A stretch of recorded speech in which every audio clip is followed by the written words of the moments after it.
Mahihima Nikaya. Middle-length discourses. Translated by Bhikkhu Sujito. sutacentral.net.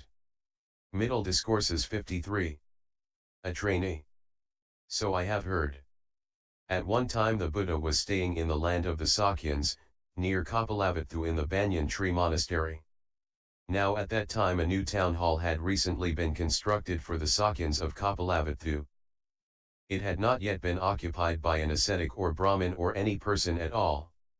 Then the Sakyans of Kapilavatthu went up to the Buddha, bowed, sat down to one side, and said to him, "Sir, a new town hall has recently been constructed for the Sakyans of Kapilavatthu. It has not yet been occupied by an ascetic or Brahmin or any person at all. May the Buddha be the first to use it, and only then will the Sakyans of Kapilavatthu use it. That would be for the lasting welfare and happiness of the Sakyans of Kapilavatthu." The Buddha consented in silence. Then, knowing that the Buddha had consented, the Sakyans got up from their seat, bowed, and respectfully circled the Buddha, keeping him on their right. Then they went to the new town hall, where they spread carpets all over, prepared seats, set up a water jar, and placed a lamp. Then they went back to the Buddha, bowed, stood to one side, and told him of their preparations, saying, "Please, sir, come at your convenience." Then the Buddha robed up and, taking his bowl and robe, went to the new town hall together with the Sangha of mendicants. Having washed his feet he entered the town hall and sat against the central column facing east. The Sangha of mendicants also washed their feet, entered the town hall, and sat against the west wall facing east, with the Buddha right in front of them. The Sakyans of Kapilavatthu also washed their feet, entered the town hall, and sat against the east wall facing west, with the Buddha right in front of them. The Buddha spent most of the night educating, encouraging, firing up, and inspiring the Sakyans with a Dhamma talk. Then he addressed Venerable Ananda, "Ananda, speak about the practicing trainee to the Sakyans of Kapilavatthu as you feel inspired." "My back is sore, I'll stretch it." "Yes, sir," Ananda replied. And then the Buddha spread out his outer robe folded in four and laid down in the lion's posture, on the right side, placing one foot on top of the other, mindful and aware, and focused on the time of getting up. Then Ananda addressed Mahanama the Sakyan. "Mahanama, a noble disciple is accomplished in ethics, guards the sense doors, eats in moderation, and is dedicated to wakefulness. They have 7 good qualities, and they get the 4 absorptions, blissful meditations in the present life that belong to the higher mind, when they want, without trouble or difficulty." And how is a noble disciple accomplished in ethics? It's when a noble disciple is ethical, restrained in the monastic code, conducting themselves well and seeking alms in suitable places. Seeing danger in the slightest fault, they keep the rules they've undertaken. That's how a noble disciple is ethical. And how does a noble disciple guard the sense doors? When a noble disciple sees a sight with their eyes, they don't get caught up in the features and details. If the faculty of sight were left unrestrained, bad unskillful qualities of desire and aversion would become overwhelming. For this reason, they practice restraint, protecting the faculty of sight, and achieving its restraint. When they hear a sound with their ears, when they smell an odor with their nose, when they taste a flavor with their tongue, when they feel a touch with their body, when they know a thought with their mind, they don't get caught up in the features and details. If the faculty of mind were left unrestrained, bad unskillful qualities of desire and aversion would become overwhelming. For this reason, they practice restraint, protecting the faculty of mind, and achieving its restraint. That's how a noble disciple guards the sense doors. And how does a noble disciple eat in moderation? It's when a noble disciple reflects properly on the food that they eat, not for fun, indulgence, adornment, or decoration, but only to sustain this body, to avoid harm, and to support spiritual practice. In this way, I shall put an end to old discomfort and not give rise to new discomfort, and I will live blamelessly and at ease. That's how a noble disciple eats in moderation. And how is a noble disciple dedicated to wakefulness? It's when a noble disciple practices walking and sitting meditation by day, purifying their mind from obstacles. In the evening, they continue to practice walking and sitting meditation. In the middle of the night, they lie down in the lion's posture, on the right side, placing one foot on top of the other, mindful and aware, and focused on the time of getting up. In the last part of the night, they get up and continue to practice walking and sitting meditation, purifying their mind from obstacles. That's how a noble disciple is dedicated to wakefulness. And how does a noble disciple have 7 good qualities? It's when a noble disciple has faith in the realized one's awakening, that blessed one is perfected, a fully awakened Buddha, accomplished in knowledge and conduct, holy, knower of the world, supreme guide for those who wish to train, teacher of gods and humans, awakened, blessed.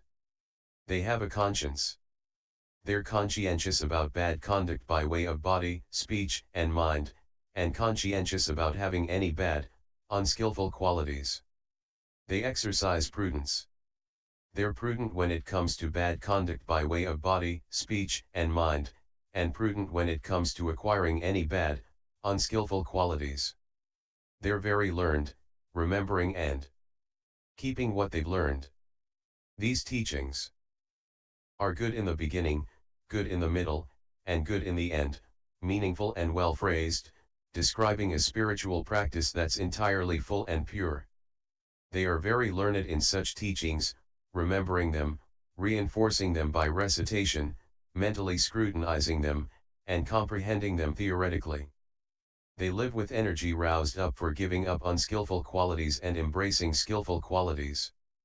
They're strong, staunchly vigorous, not slacking off when it comes to developing skillful qualities. They're mindful.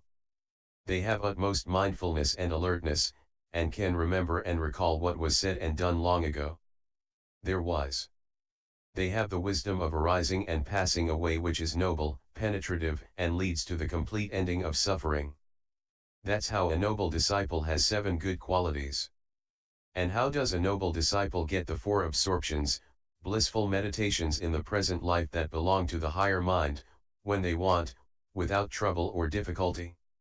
It's when a noble disciple, quite secluded from sensual pleasures, secluded from unskillful qualities, enters and remains in the first absorption, second absorption, third absorption, fourth absorption.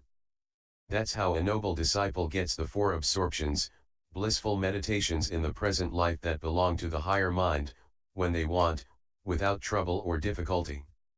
When a noble disciple is accomplished in ethics, guards the sense doors, eats in moderation, and is dedicated to wakefulness, and they have 7 good qualities, and they get the 4 absorptions, blissful meditations in the present life that belong to the higher mind, when they want, without trouble or difficulty, they are called a noble disciple who is a practicing trainee. Their eggs are unspoiled, and they are capable of breaking out of their shell, becoming awakened, and achieving the supreme sanctuary. Suppose there was a chicken with 8 or 10 or 12 eggs. And she properly sat on them to keep them warm and incubated. Even if that chicken doesn't wish, if only my chicks could break out of the eggshell with their claws and beak and hatch safely. Still they can break out and hatch safely. In the same way, when a noble disciple is practicing all these things, they are called a noble disciple who is a practicing trainee. Their eggs are unspoiled, and they are capable of breaking out of their shell, becoming awakened, and achieving the supreme sanctuary. Relying on this supreme purity of mindfulness and equanimity, that noble disciple recollects their many kinds of past lives. That is, 1, 2, 3, 4, 5, 10, 20, 30, 40, 50, 100, 1,000, 100,000 rebirths, many eons of the world contracting, many eons of the world expanding, many eons of the world contracting and expanding. And so they recollect their many kinds of past lives, with features and details. This is their first breaking out, like a chick from an eggshell. Relying on this supreme purity of mindfulness and equanimity, that noble disciple, with clairvoyance that is purified and superhuman, sees sentient beings passing away and being reborn, inferior and superior, beautiful and ugly, in a good place or a bad place. They understand how sentient beings are reborn according to their deeds. This is their second breaking out, like a chick from an eggshell. Relying on this supreme purity of mindfulness and equanimity, that noble disciple realizes the undefiled freedom of heart and freedom by wisdom in this very life. And they live having realized it with their own insight due to the ending of defilements. This is their third breaking out, like a chick from an eggshell. A noble disciple's conduct includes the following: being accomplished in ethics, guarding the sense doors, moderation in eating, being dedicated to wakefulness, having 7 good qualities, and getting the 4 absorptions when they want, without trouble or difficulty. A noble disciple's knowledge includes the following: recollecting their past lives, clairvoyance that is purified and superhuman, and realizing the undefiled freedom of heart and freedom by wisdom in this very life due to the ending of defilements. This noble disciple is said to be accomplished in knowledge, and also accomplished in conduct. And also accomplished in knowledge and conduct. And Brahma Sanankumara also spoke this verse. The aristocrat is best of those people who take clan as the standard. But one accomplished in knowledge and conduct is best of gods and humans. And that verse was well sung by Brahma Sanankumara, not poorly sung, well spoken, not poorly spoken, beneficial, not harmful, and it was approved by the Buddha. Then the Buddha got up and said to Venerable Ananda, "Good, good, Ananda. It's good that you spoke to the Sakyans of Kapilavatthu about the practicing trainee." This is what Venerable Ananda said, and the teacher approved. Satisfied, the Sakyans of Kapilavatthu were happy with what Venerable Ananda said. End MN 53.